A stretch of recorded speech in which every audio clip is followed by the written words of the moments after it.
for joining us today. I am pleased to introduce Kim Massey and Gareth Miles of the RISE Group. They are, which is a New York City-based agency that really helps organizations lead with culture of innovation. They'll explain more to you what that means and more about themselves. But, and I know Kim specializes in leadership and learning and development and executive coaching and is fantastic and enthusiastic and a wonderful force.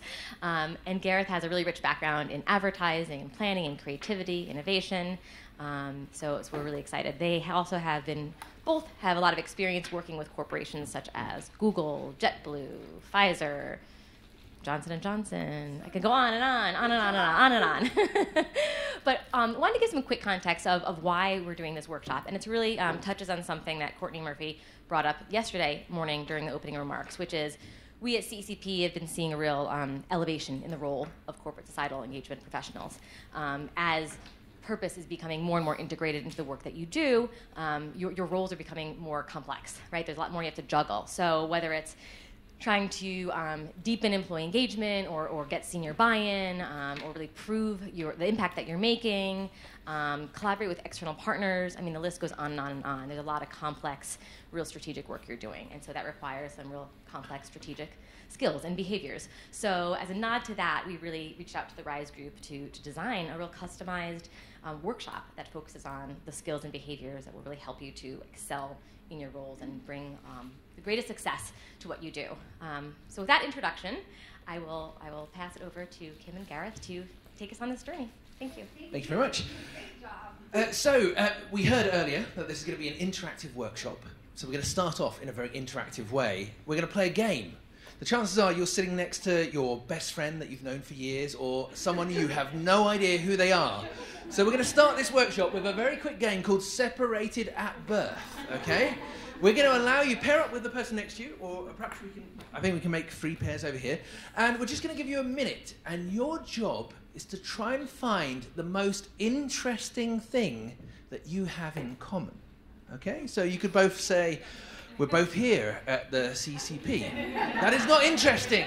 Dig deeper. So I've known Kim for years, and this morning, as we were preparing for this, we decided, oh, let's do it here. And we turned out that my sister writes cookery books, and her grandma has just had a recipe for custard printed in the Miami Times. So a weird sort of connection there over cookery writing. So your chance now to really get to know the person next to you, find something truly unique, something that will really blow away everyone else in this room when we reveal the best connected at birth stories. Okay, over to you. 60 seconds. So, hopefully that was a nice, enjoyable chat with your new BFF. In fact, it's your new twin. You know, so what we have up here is a very high-tech device. This is the Separated at Birth-o-meter. Okay, so remember, a 1 out of 10 would be we're both ladies, okay? A 10 out of 10 is you've discovered that you're both married to the same person. Who knows? Okay, so we'd love to just think about who reckon, when I sort of go along here, can you just put your hands in the air when you think you've got a fact that sort of fits around that mark? So if you think you've got, no boring ones, that's good. Put your hand, oh, got some 5s over here, some 5s, okay, over here, oh. I see. So who reckons they're around an 8? Who reckons they've got about an 8? Coming down to about a 7 over here. I saw some. Oh, the hands are not going up now. around 6. Okay. Would you like to grab the mic? Here. We have to use the mic. Are we supposed to discuss how we got down to this place, or sort of? All right. So our thing is we've all been stung by jellyfish. It's a worthy 6. 3 of them have been stung by jellyfish. Really? I want to know how they get to that. We all started like sports, and we said swimming, then we went to beach, then we went to. Fascinating. Does anyone think they can top that? No? No, James. These are winners over here. Can we just do it like a we're not worthy? Thank you very much for playing along. But it's not just for this exercise. That buddy of yours is going to be the buddy for the rest of this session. So you'll be building this relationship and finding more stuff in common as we go along. Great. So Corey did a great introduction. I'm Kim, and this is Gareth again. We drew pictures of ourselves over here in case you get confused of who's who. That's not the best picture of me ever, Gareth, so thanks for that. But we are the Rise Group. We're a creative agency. We're based here in New York. Actually, our office is in Brooklyn. And we're a small but beautifully formed organization all about creating culture, or like we like to call it, uplifting culture. Uplifting culture is our mission, and it's also our tagline. It's why we exist in the world. And we think there's three main elements of uplifting culture. Stretch leadership, which is all about a culture of inspiration, inspiring others to achieve more than they thought that they could. A lot of that's around vision, mission, and values work. We also think strong cultures are cultures of amplified learning. So that's putting learning and development right at front of center, at the heart of the organization. And then also, great cultures have an innovation energy about them. So we work with organizations to help them uncover the skills and behaviors and tools needed to make collaboration happen and unlock fresh thinking. So we're going to do a lot of that today with you. These are some of the friends that we've gotten to play with over the past couple of years. Looking at amplified learning, we worked with Brown-Forman University to help them create content for their organization. Right now, currently, we're in the land of chocolate, working with Hershey in Hershey, Pennsylvania. We are designing their innovation toolkit, and then we're designing training that we're going to be delivering to 150 innovation leaders throughout Hershey. And then over in the stretch leadership, Open Table. Do you guys know who Open Table is? Amazing company, great product. But they've been around for about 14-ish years without a vision, mission, or values. They just had an amazing product that was doing a really great job. And then they figured out, well, we're a company, and we need to know who we are and what we're doing and how we're going to hire people and how we're going to motivate people and what we're going to work towards. So we worked with them to help create their vision, mission, values, which actually they call their why, what, and way.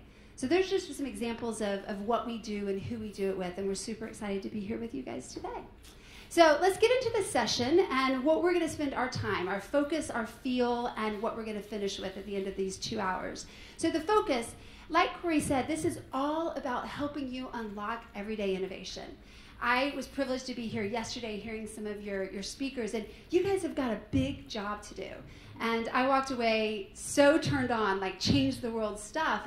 And so you've got to think about how you can bring innovation in to making all of these important things happen. So that's the focus of our time together. How it's going to feel, it's going to feel a little bit like this. It's going to be a mixture. We're going to do some talking, you're going to do some thinking, you're also going to do some doing. We want you to be able to apply this stuff to what you have currently going on. So this is going to be a workshop, so you can actually get to apply it. And then also it's going to be fast, slow as well, because we're going to have some things we're going to romp you through. You're not going to be able to crack the challenges. I mean, there's big things that you're working on, so you're not going to be able to crack them here, but hopefully you're going to be able to make some progress towards them. So it's going to be a mixture of fast, slow, and thinking and feeling and doing, and we'll move you through all of that. And what you're going to finish with is you're going to finish with some top tips, some tools, and some traction. We were just trying to think of a T, so traction was what we came up with.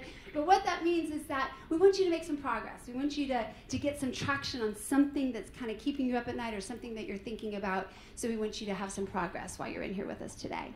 So that's what we're going to finish with. So what we want to do first is some foundational stuff about, what do we mean by everyday innovation? And we think it boils down to three distinctive things. And it's this. We think it's really important that you understand the problem that you're trying to solve, the true problem you're trying to solve.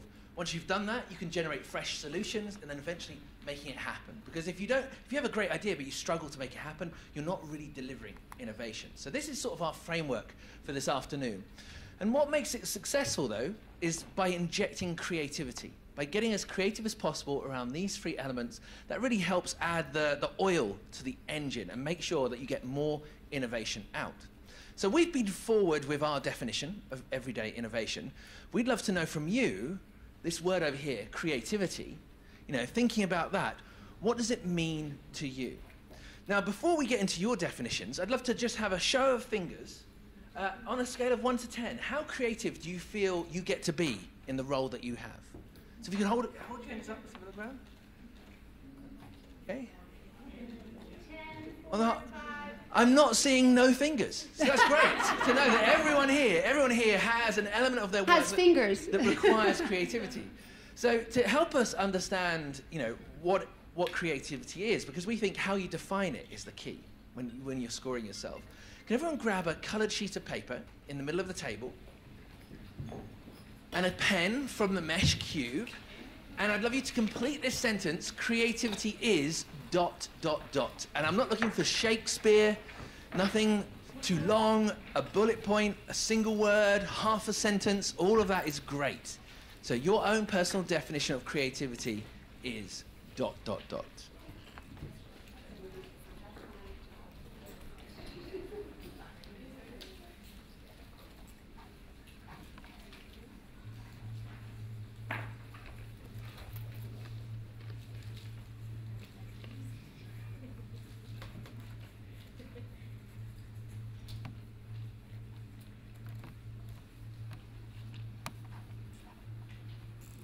There's no right, there's no wrong. It's just your own personal definition.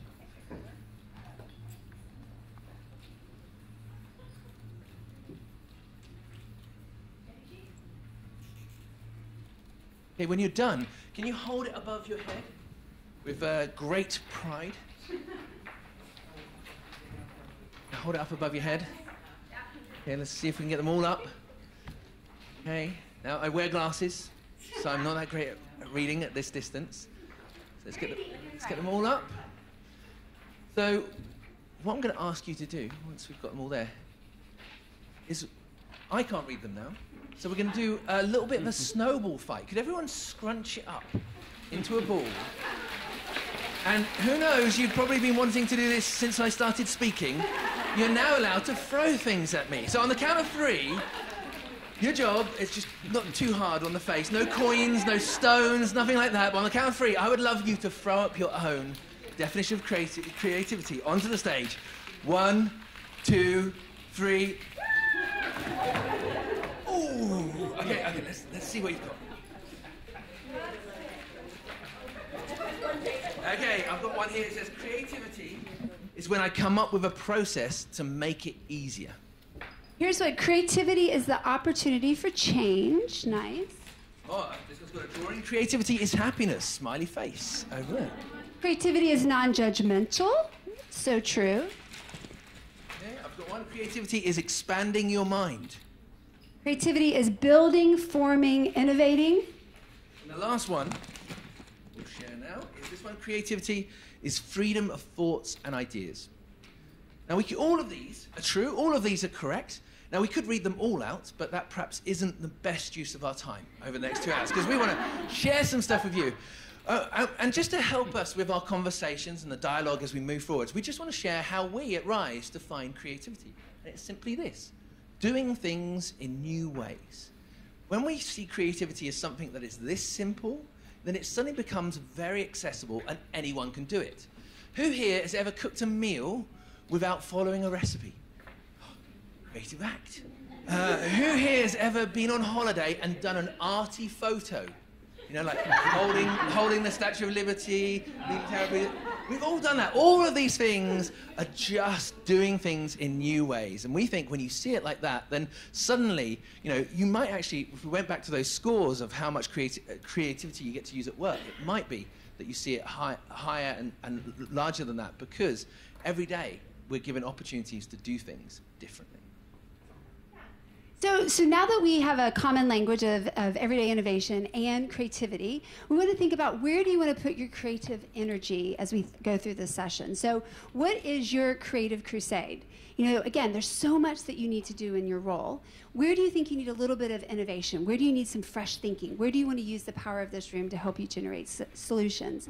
So what we want you to do now is just pair up with your twin, or twin up, you know, find your separated at birth putty again, have a quick chat about what is something, a current challenge that you have that you would like to get some creative thinking around.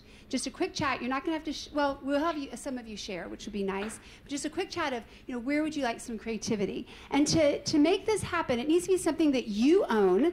We don't want to spend a lot of time on somebody else's problem, right? Something that you own, that's in your agenda and you have influence over, and something that's current. Again, don't want to spend time on the problems of the past or something that you're not going to have to deal with moving forward. So just 2 rules: something that you own and something that's current.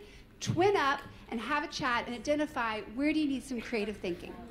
Okay, does everybody have a challenge that they're working on? Raise your hand. Is anybody not? Because we'll give you one. Because we have challenges that we can share. Everybody has something. Great. We'd love just to hear from a couple of you to kind of hear what's going on, what's in your head and heart. Where do you need some creative energy? So does anybody mind sharing? Yes. Okay, I'll do this microphone because I'm close. We have to do the microphone. Hi, everyone. My name's Asia Menson, and I'm at GSK. I lead their skills-based volunteering program where we send 100 of our top employees from around the world each year to work full-time for 6 months with different nonprofits. So it's very intensive. Peace Corps for professionals, or Match.com for GSK in the nonprofit sector. Love it. The program itself is great. Our biggest challenge is reintegration of our employees. So we have a threefold change mission: changing communities, changing oneself, and then changing GSK. And it's the third change that we really struggle with, because we're incredibly hungry to bring the outside in, to make sure we stay in step with society, to bring social innovation into our business.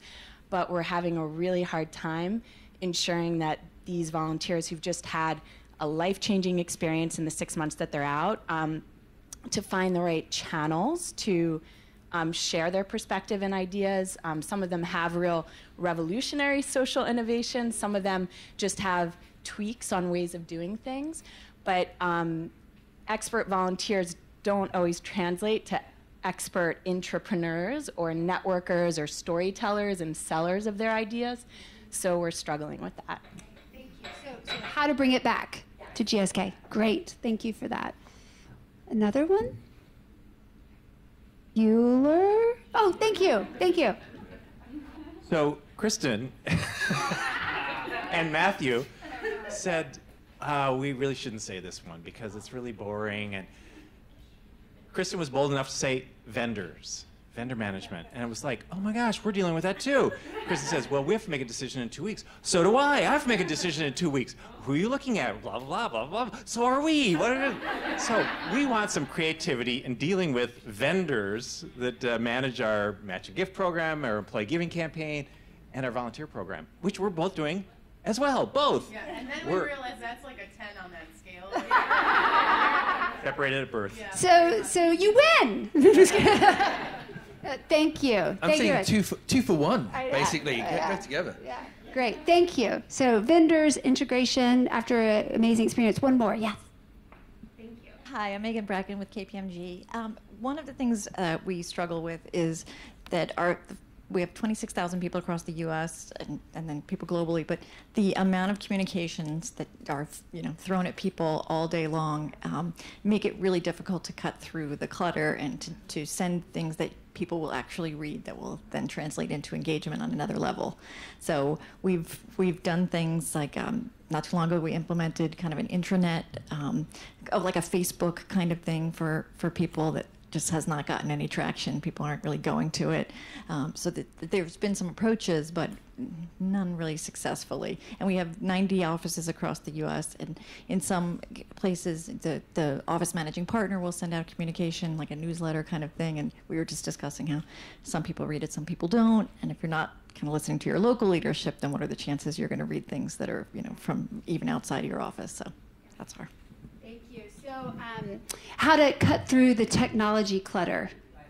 If we can crack that, we're going to get a Nobel Prize. That's amazing. Okay, thank you. Thank you. So you've got some challenges, and I'm sure everybody has something where they need a little creative thinking. So we're going to dig into that now. Right. And what we're going to be doing is, so that's you in the middle. You've got your challenge. We're going to make some progress, some traction is going to be made over the next sort of hour and a half on those issues. So we're going to be starting with diagnosing the problem. Because it's one of those things where we, as human beings, we love to be busy and we love to do. And sometimes we can find ourselves heading off in the wrong direction. And diagnosing the problem is really about slowing down and making sure we're asking the right question. And I think this quote here that I found the other night was really sort of it captures the spirit of this. The most serious mistakes are not being made as a result of wrong answers. The truly dangerous thing is asking the wrong questions. So, diagnosing is about asking questions, and questions can have a hugely powerful impact on the work that we do. There's this man here, Isidore Rabi, born over in Brooklyn, won a Nobel Peace Prize. If you have kids, there's a very simple thing you have to do as a parent to sort of pave the way for them becoming a Nobel Prize winner. Because every day after school, he would come home, and his friends, when they went home, they spoke to their mum, and they would say, "What did you learn in school today?" And Isidore's mum said, "Did you ask any good questions today?"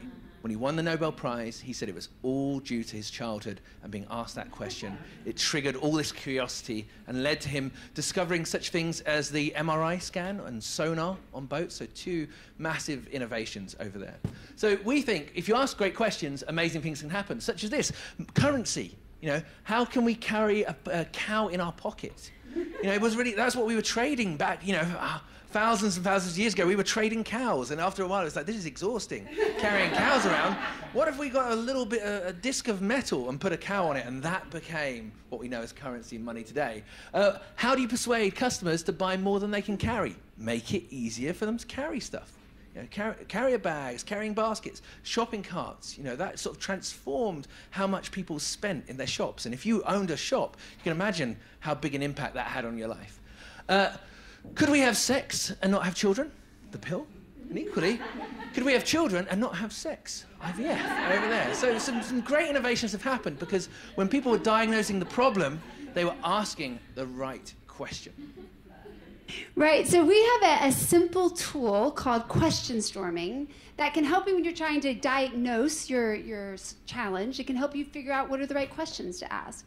And to do question storming, well, we have a template that we're going to share for question storming, but it's very similar to a brainstorm. You know, when you look at a brainstorm, the principles are to suspend judgment, to roll around in the ideas, where quantity of ideas help you find the quality of ideas. The same thing happens true for questions. And so that's the principle in which we've created this question storming tool. So the first thing is you have a template, and you have those on your table. And the first step in question storming, G, is that you need to articulate your opportunity in the form of a question. So how can we, how might I, how can we get people to read emails? You know, how can we better manage our vendors? How can we reintegrate our employees after they've had this sabbatical experience? So you take your opportunity and you re-articulate in a question. You have to start with a question. The next step in question storming is that you use the power of your peers, just like a brainstorm. You use the power of the room, you use others to help you brainstorm your question. And then the third step is you're going to have a long list of questions, and then you as the problem owner, you're going to step back and you're going to look at these questions and say, is there something here I hadn't thought of before? Is there a better way to articulate the question? Is there a new question that I should be asking? So it's very, very simple. It's 3 steps. Essentially, we're just saying brainstorm your questions, and we're going to give you an experience with it right now. So if you grab your template in the middle of your table, everybody, first of all, you need to write your name in the top corner so we can do this properly. And then we want you to write your challenge as a question. So articulate the challenge, the one that you discussed with your twin buddy. Just whatever that was, write that in the form of a question up at the top of the box. So we'll give you 1 minute to do that, and a tip is to write as neatly as possible so other people can read your question. So just quickly write your name and write a question in the top of that box.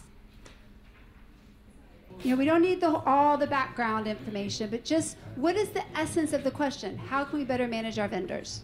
Or something like that. Everybody ready? Everybody had their name on the top of their paper. So what I want you to do is hold up your template, and the first thing you're going to do is you're going to pass it to somebody else at your table. So pass your template to somebody else at your table, give your question away, send it out in the world. You should have a new question in front of you. Read the question. Your job now is to write down some additional questions. What questions does this question make you think about? What are other ways you can articulate this question?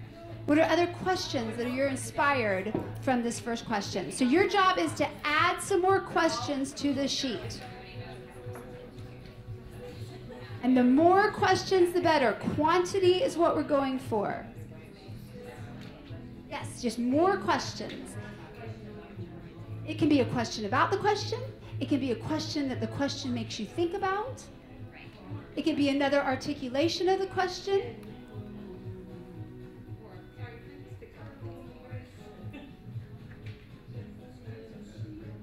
Help your friends out. Ask questions about their question. And when you're finished, hold your paper up in the air.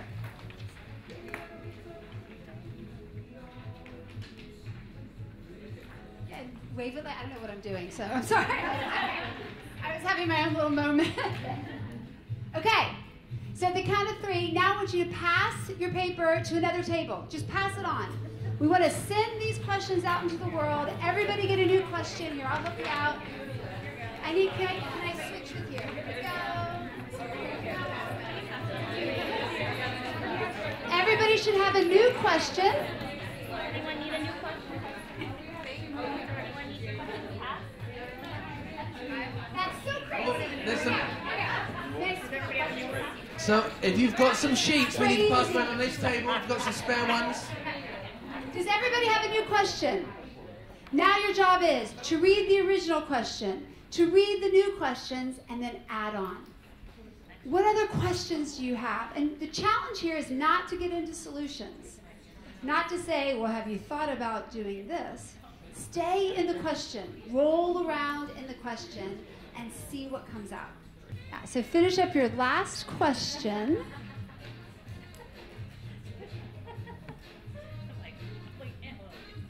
And when you're finished, hold your paper up so we know that you're finished.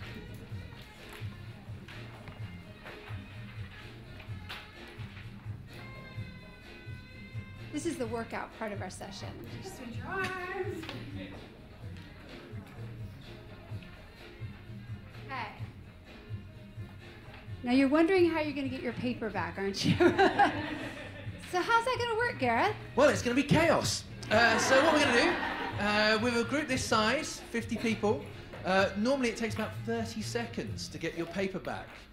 So on the count of 3, you're going to do whatever it takes to get your original piece of paper back. You're going to be shouting out your name. 30 seconds is what we reckon it takes in normal groups. So let's see. April, where are you? April. 28, 27, 26, 25, Yes. 24, 23, 22, 21, 20, 19, 18, 17, 16, 15, 14, 13, 12, 11, 10. We're into the last third now. The last third. I can see you exchanging hands. Take your seat when you have yours. When you give yours, Mike. 8, 7, 6, 5, Michelle. Is there Michelle? Kathy. 4, 3, 2, 1. We're so close. So close. We'll just give you a few more seconds. Allison, Corey.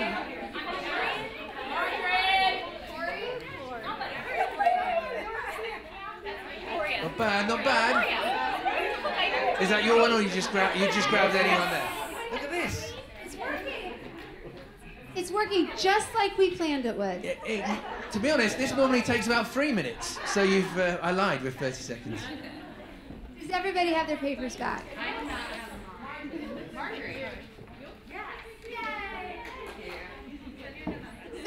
So ladies and gentlemen, so that was creativity in action right there, helping you find your papers. Now the last step of question storming is for the problem owner, which is you, to get your paper back, to get your questions back, and have a think. Review, look at them, and see if there's any new questions that you haven't thought of before. Any questions that are adding value to how you might tackle this problem. Any questions that are helping you diagnose the challenge that you have ahead of you. Now, as I said, this is going to be fast and slow. This is going to be a fast part. I want you to just have a quick look and get a glimpse of some of the feedback and some of the questions that your partners gave you here in the room. And then later, go home and select the questions that you want to explore. There might be a better articulation. There might be a better way to ask that question to help you unlock your answer. We'll give you just a second to have that think now.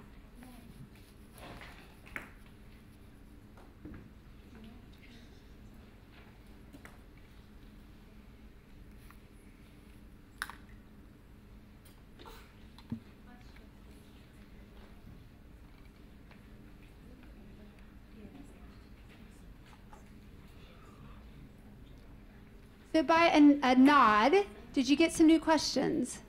Maybe something you hadn't thought of before, or even something you had thought of before.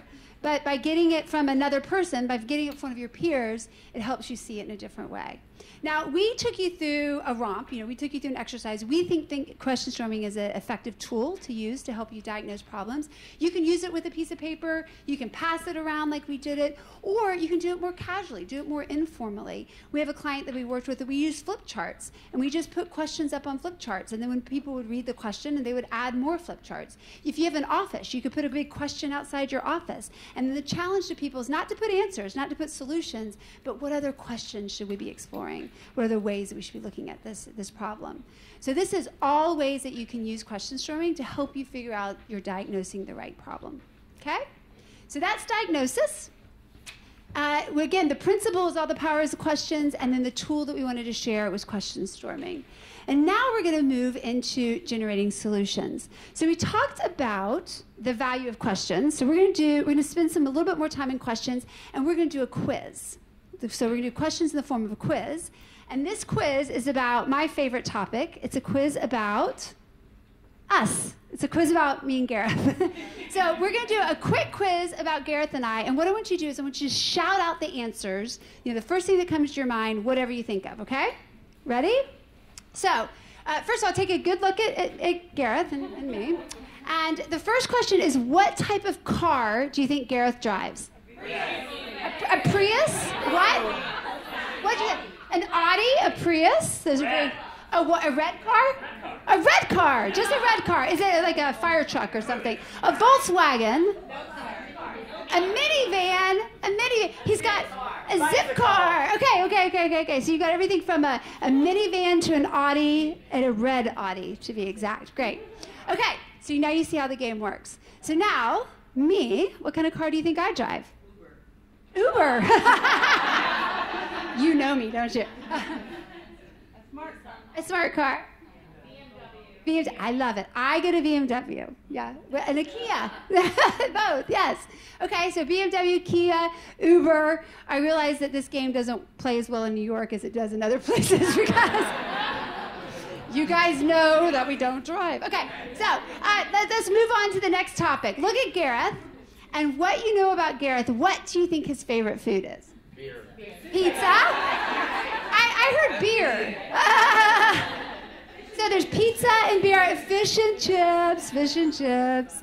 Anything else to add to my friend Gareth? Asian, okay. Sushi. McDonald's, okay. You have a very varied taste, my friend. What about me? What do you think? Quinoa! You have it in your teeth. Quinoa, vegetarian, kale. Okay. Gareth gets to eat pizza and drink beer, and I'm drinking and eating kale. Okay, enough with that. So then we go to Gareth. What do you think his dad's job is? What do you think his father did or does for a profession? He's a banker. He's a military. Professor, teacher. He's a royal.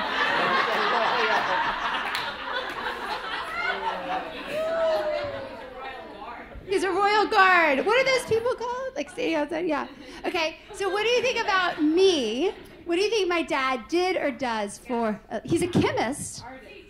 Is it art teacher? That's nice. Doctor, chemist, art teacher, entrepreneur, professor, preacher. I've got a preacher and to an entrepreneur. Great. So thank you for playing along. We're not going to give you the answers now. I know. Because they're not that interesting. They're not that interesting. No, what we want to know is, so some of you met Kim yesterday, but on the whole, you don't really know us. But we were asking you these questions about us, and you were able to shout out very confidently that my favourite food is beer. Fascinating. So what I'd love to know I didn't even know that was a food. What was going on just then in your heads? How were you able to answer with such confidence? Prejudice against Brits, yeah. Is it fair you were living in the world of experiences with British stereotypes, maybe? Is it fair to say you were making some assumptions? Now, assumptions are vital. Assumptions are what help us learn and grow as individuals. It also makes life quick and fast. At some point in your life, you learned how to open a door. You probably can't remember, but there is a point when you learn how to pull down on a handle, and now when you approach a door, it's so quick. You just go, that's a door, and you know what to do. But our assumptions can actually hold us back when it comes to finding new and different solutions. And really to bring to life sort of this whole concept, we want to talk about a bit of theory that's made famous by this man, Edward de Bono. Edward de Bono describes our mounds like a mountain. And he says that our experiences in life are like little raindrops falling down onto that mountain. And we have thousands and thousands of experiences every day. And our brain is a very sort of complex system that is able to group similar experiences together. And over time, because we keep having more and more experiences in certain areas, they turn into what he refers to as streams of recognition. And you have streams of recognition about hundreds and hundreds of things. TV shows on Bravo might be a stream of recognition for some people in this room. And what happens is over time, we start to focus in and we start to keep doing the same things over and over again. And some of these streams turn into what he describes as rivers of thinking. And rivers of thinking are what allows you to be brilliant. This is about what makes you an expertise right now. And if you think about your rivers of thinking about myself and Kim, show me with your hands, how big do you think that river is? And how much knowledge do you have about us? Yeah, it's not even a stream up there. It's this tiny trickle. So it would be very easy for me to change your mind about me. I could say something and you would think about me very differently, such as, yes, I am a member of the royal family. You go, wow, and you would perhaps believe that. But one of the things, now think about the job that you do or the industry that you work in. Show me with your hands, how big is your river of thinking about what it is that you do Monday to Friday? It's massive, isn't it? If I was to come and try and get you to do something different, you're going to be weighed down by all these past experiences. Because expertise is really about building up this wealth of knowledge on stuff that's happened in the past. And if we stay in our river of thinking, then we believe that what can be done in the future, we're making a direct connection to what's happened yesterday or the day before. And therefore, it really does limit our opportunities to come up with new and different solutions. So what we're thinking about when we work with clients is we're trying to stop them just staying in their river of thinking. There's a time and a place for that, but when it comes to creativity, when it comes to everyday innovation, you don't want to just be making connections there. Because this is the world of the same old, same old. What we help clients do is find more dots, more experiences outside of their rivers of thinking, outside of their expertise, and it's when you start to combine these things, that's when interesting stuff starts to happen. So that's the theory. We want to share with you another tool now that we refer to as the inspiration orbit. So how can we get more disciplined around, if we're creatures of habit, if we have these deep rivers of thinking, how can we force ourselves to think differently? So the inspiration orbit is made up of 4 quadrants: places, pros, products, and people. Hopefully easy to remember with all those P's up there. And it's about not just doing the near-in stuff, and whenever you're working on a challenge, you want to look close in. What are other people doing in other companies? But you also want to be injecting a bit of freshness, a bit of inspiration from going to some of the far-out places. And to bring that to life, I'm going to tell you some stories. The first one is from this quadrant down here, pros. So who is familiar with this? Just do it. No one's not familiar with this. This is probably the most iconic free word sort of a piece of advertising ever created. But you might not know the inspiration behind it.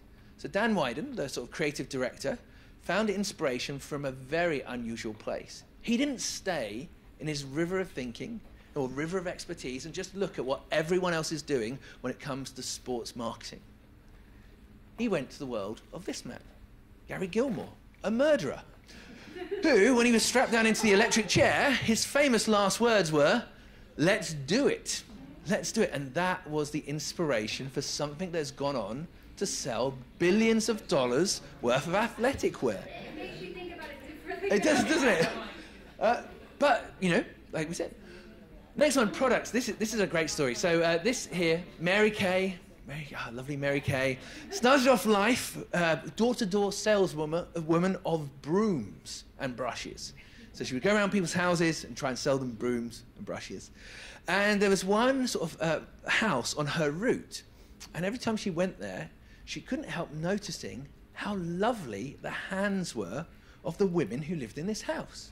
You know, they looked, their hands were lovely, their faces glowed. It was amazing. These people looked fantastic. And it wasn't just a one-off visit. Every time she went back, they looked, you know, just as good, if not better. And one day she asked them, "How do you have such lovely hands, such lovely face?" And they produced a little bottle of liquid. This bottle of liquid comes from the dad, because the dad works in a leather tannery. And his job was to process the skins of cows with this chemical. And at the end of each day of work, he was like, "Oh, my hands are lovely. I wonder if my daughters would like hands like mine." And so he took this fluid from the abattoir up there, took it home, and suddenly his daughters, his wife, they're all putting it on their faces. And then Mary Kay comes along, sees that tanning fluid and thinks, "You know what? I could turn that into $1 billion global industry." So the next time you put some Mary Kay on your face, just think of why it's working so well. So those are stories about how pros can give you inspiration and inspire you, or how products can help unlock some thinking. The next quadrant is people, and this comes from our friend Clarence Birdseye. And what happened was Clarence Birdseye spent some time with Eskimos. So he was inspired by Eskimos. He was in the early 1920s. He was on some kind of Arctic adventure, spending time with Eskimos, and he was amazed by if they froze their fish, so they catch fish, and if they froze it really quickly after catching it, they could enjoy the fish for a long, long time, and it retained the taste and the freshness of it. So he was inspired by his new friends, the Eskimos, to create what? But Birdseye frozen food. So that's where that inspiration came from.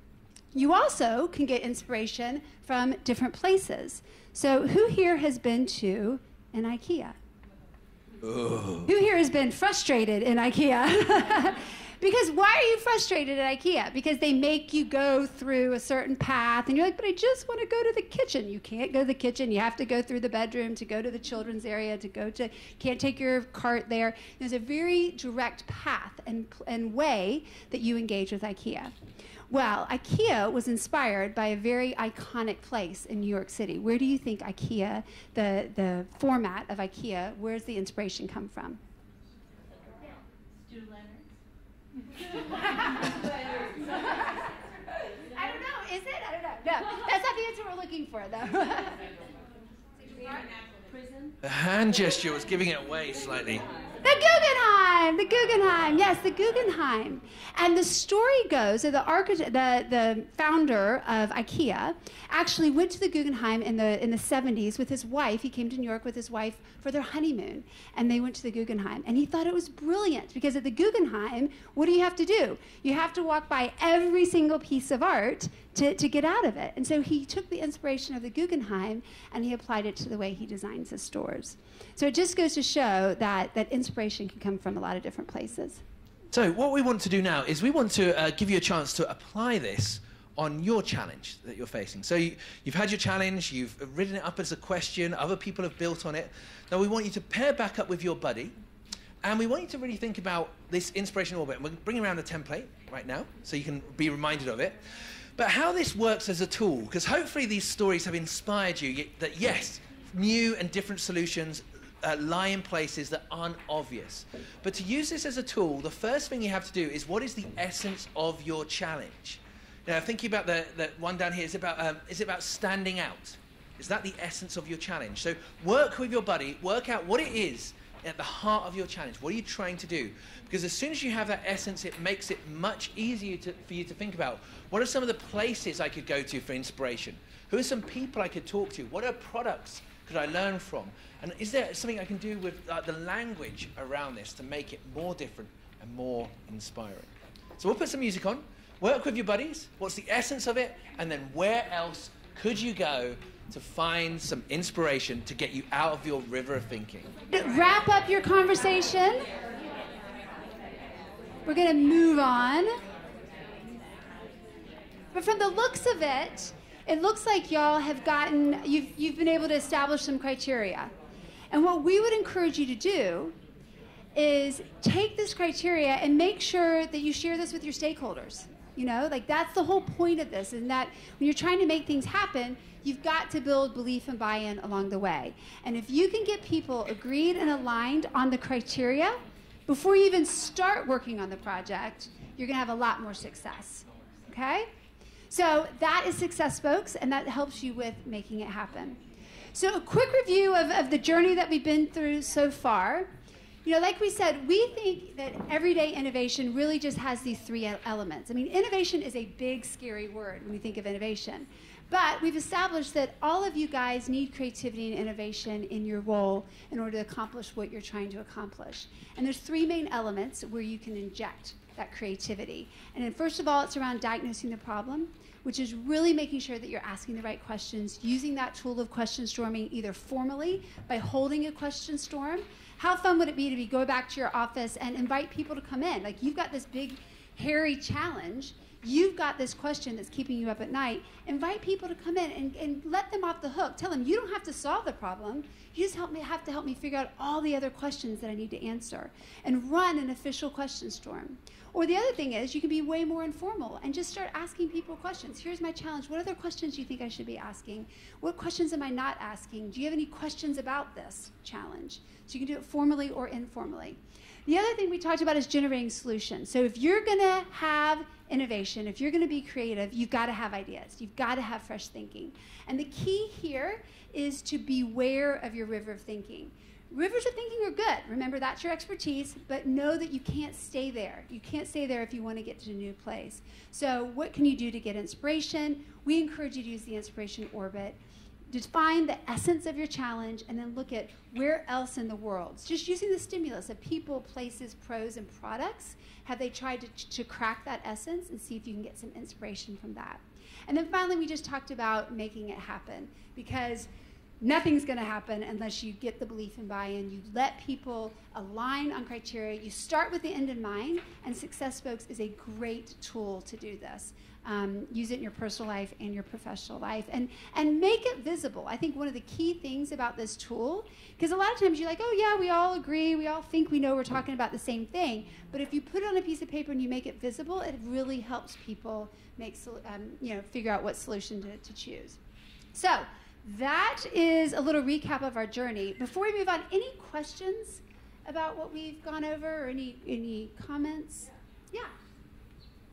So in terms of the criteria, like figuring out a process about how you select that criteria is a whole nother part of this big challenge about getting people thinking about where the most important criteria measures for a company or for. So typically what we would do is you'd write your long list first. So I'm thinking, so we were doing a project about a month ago with Jack Daniels, reinventing how Jack Daniels makes Jack Daniels.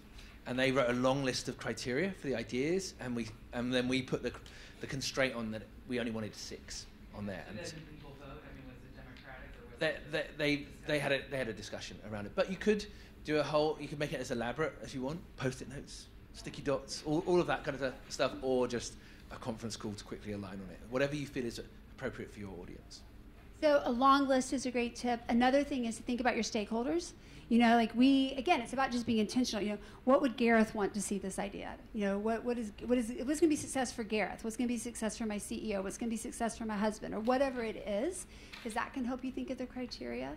And then, like Gareth said, you can weight them differently. We've been on projects before where, well, I'm thinking about like Hershey, the Paul clause kind of thing. There's this guy, and he has a very strong opinion. So one of the things is, would this pass the Paul test? And that's just one of the criteria. Would this pass the Paul test? So I think your stakeholders are important as well. Any other questions? Oh, so we're tracking. Did that answer your question too, Carol? Oh, thanks. Thank you. For that compliment, you've won bonus time. Oh, right, okay, let's keep going. We're going till 5. Not done yet. No. So what I'd love you to do is we're going to just do a few more extra things that you can layer on top of that sort of Venn diagram there. So let's play a game. I want you to think of a number between 1 and 6. Everyone think of a number between 1 and 6. Easy game. Very easy game. No trick here. I'm going to reveal some squares with your number in, and I want you to just write down what colour is that square. Okay? Everyone got their number?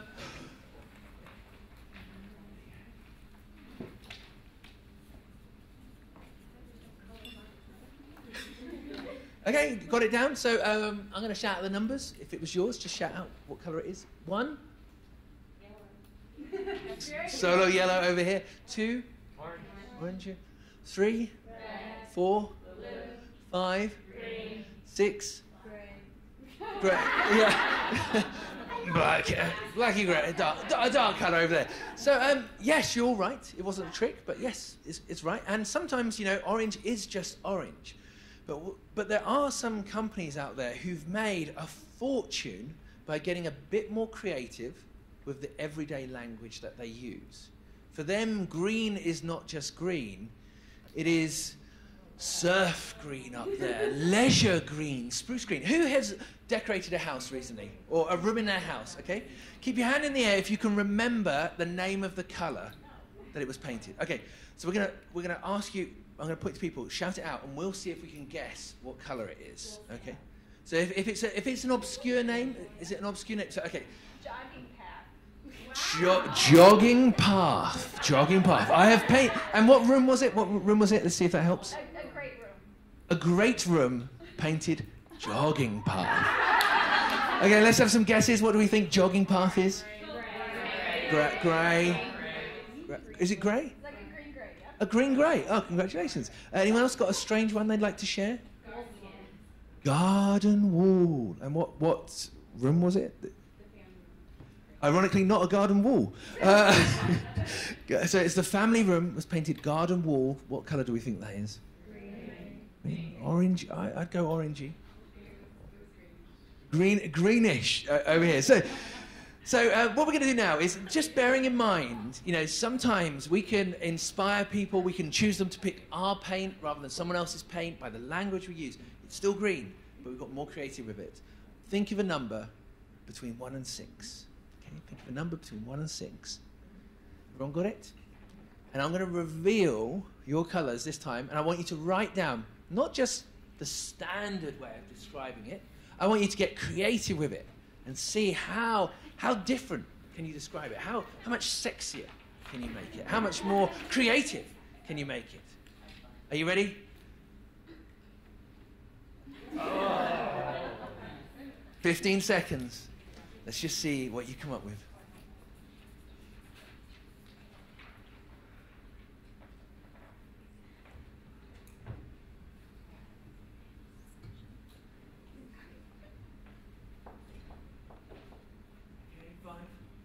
Four, 3, 2, 1, start. Who would like to share? It's not yellow, it is mustard over there. What's the one over here? Canary over here. Sunny day over here. Sunflower gold over here. So what was that one? Field of Marigold. Sounds like a Meryl Streep film, doesn't it? Over there. SPF 100 over there. One last one over here was Golden Heart or Heart? Golden Heart over there. So suddenly, what was just quite normal up there, we've suddenly taken it to a whole new level by just getting a little bit creative with the language that we use. And paint isn't the only thing that is out there making a fortune from getting descriptive with the colors it's used. I just want to go, what about the fingernail polish industry? I mean, OPI, SE, like I'm sure like Daddy's Little Rich Girl is red, Bubble Bath is pink, you know, we know, yeah. Just to share, our company, OPI, is one of our brands.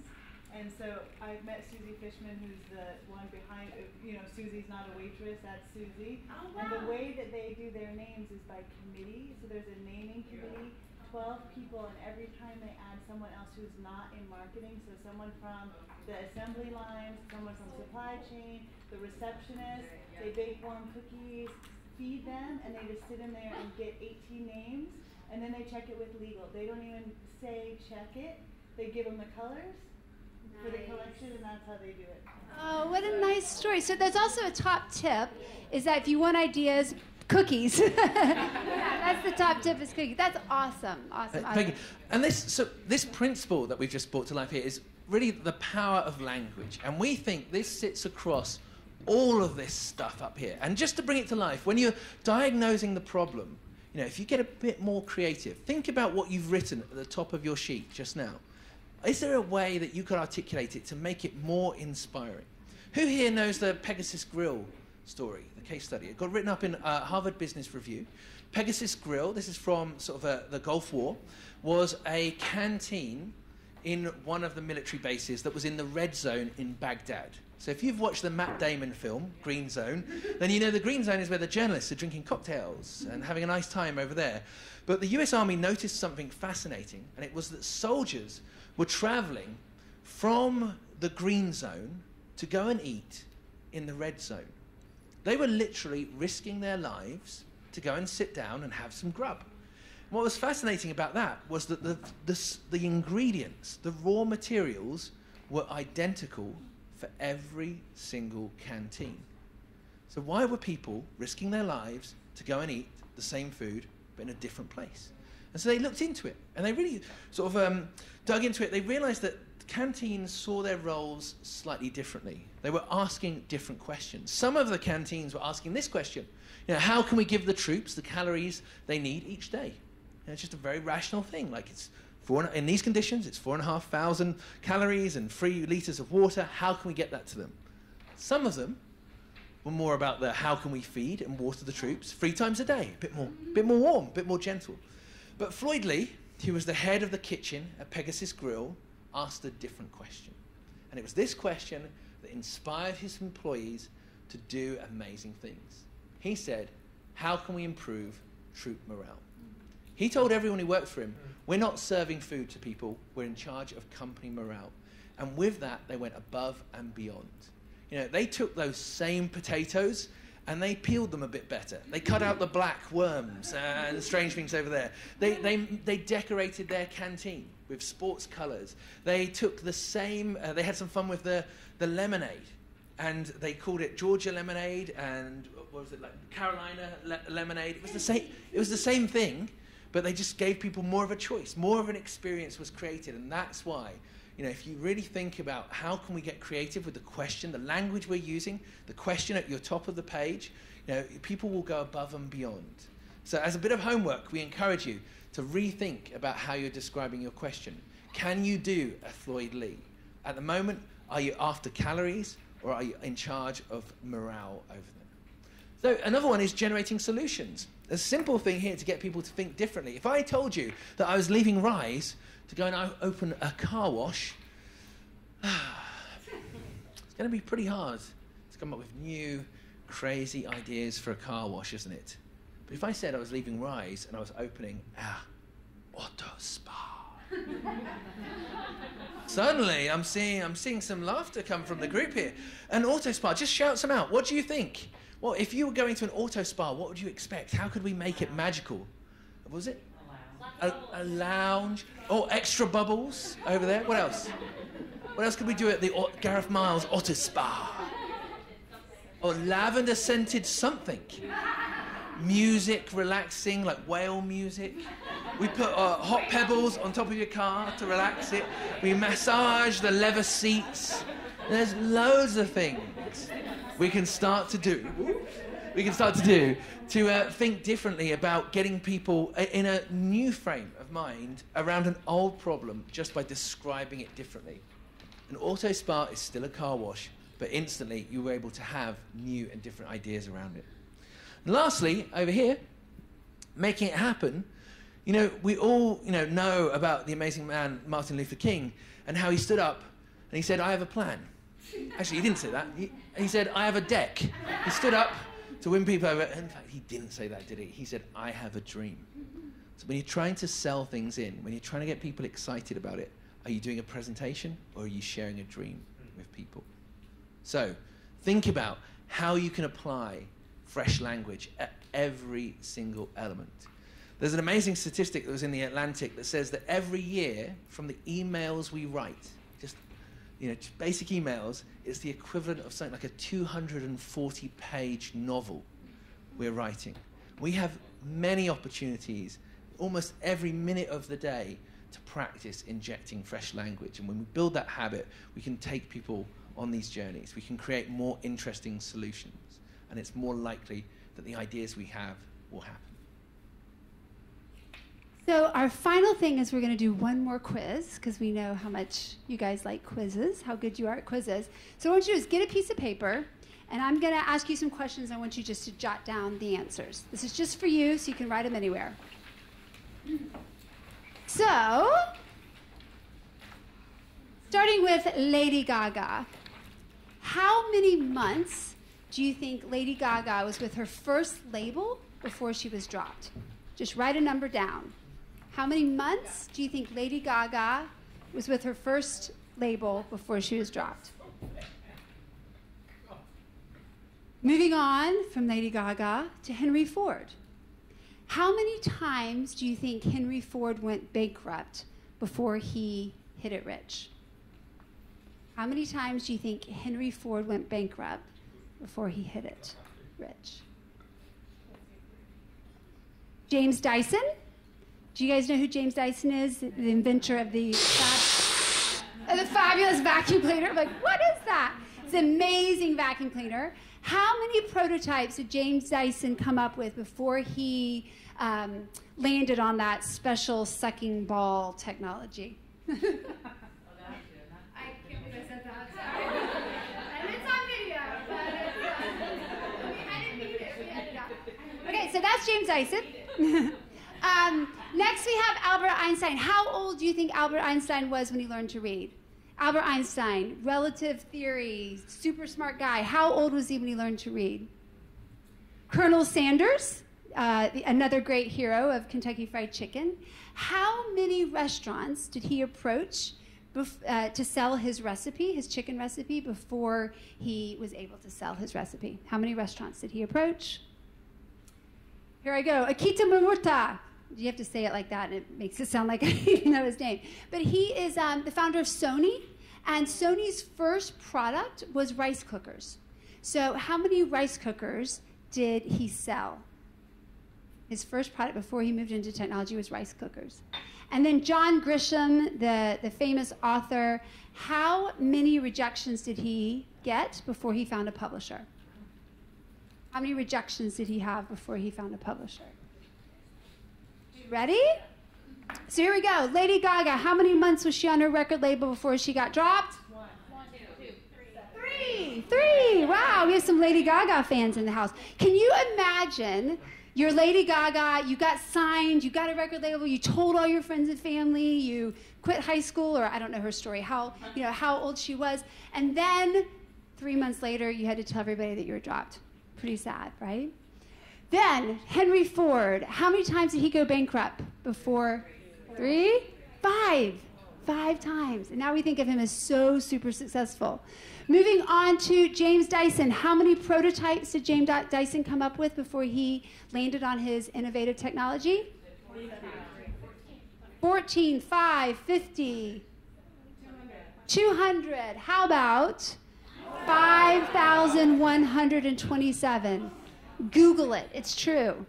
He came up with over 5,000 different prototypes before he landed on the right. That's what makes that vacuum so amazing, was that he tried so many times.